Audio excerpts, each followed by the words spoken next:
Günaydın, kanalıma hoş geldiniz. Haftanın ilk gününden merhabalar. Bugün yine çok fazla işim var, pazartesi. Pazartesiden cumaya kadar çok fazla işim oluyor gerçekten. Cumartesi, pazar günleri dinleniyorum, kendime vakit ayırıyorum. O yüzden yine 2 gündür doğru düzgün iş görmedim ve işler birikti. Evin halini bir görseniz, yani kaçacak yer ararsınız öyle söyleyeyim. Bayağı işlerim var bugün. Yine pazara gideceğim, pazar var. Yine alışverişe falan gideceğim. Bugün gerçekten çok fazla işim var benim. Böyle güzel bir vlog hazırlamak istedim. Umarım beğenirsiniz. Kanalıma abone olmayı, videolarımı beğenmeyi ve yorum yapmayı unutmayın lütfen. Sizden tek ricam bu. O yüzden hadi gelin başlayalım.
Ben top yaptım.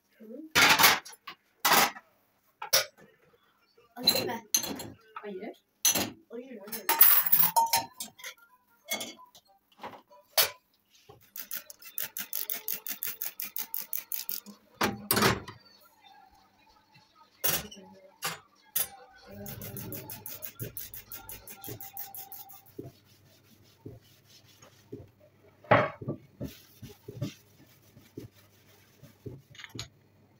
Ve bir de tank.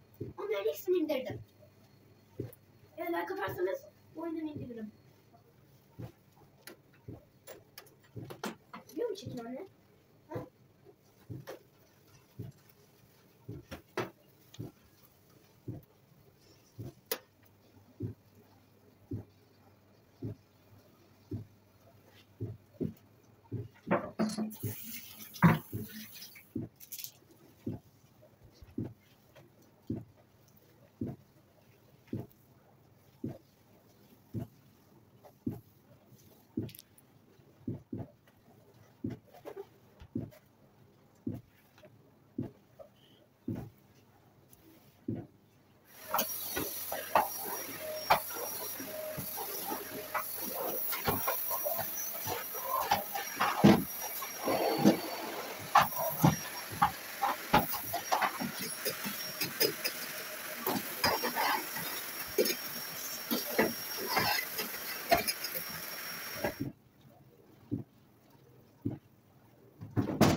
birazcık ister misin? Siz sonra bir tane açayım.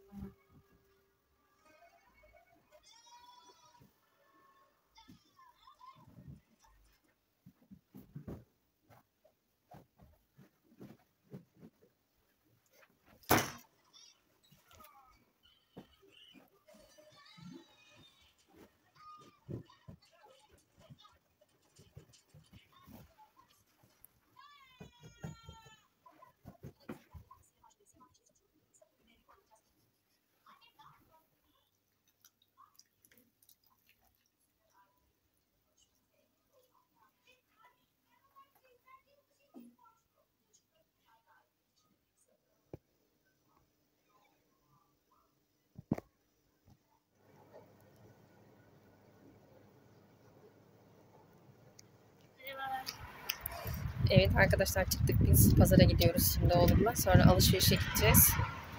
Hot Wheels falan alacağız. Başka? Bir de kakao süt. Başka? Ve Pazar alışverişini yapalım. Sonra babanla gideceğiz. Market alışverişine.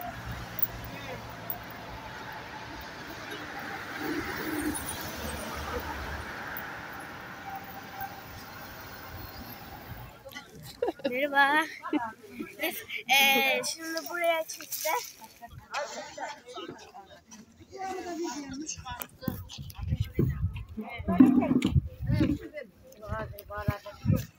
Bugün bir sürü meslek değiştirdik. Polis olacakmış, itfaiyeci olacakmış.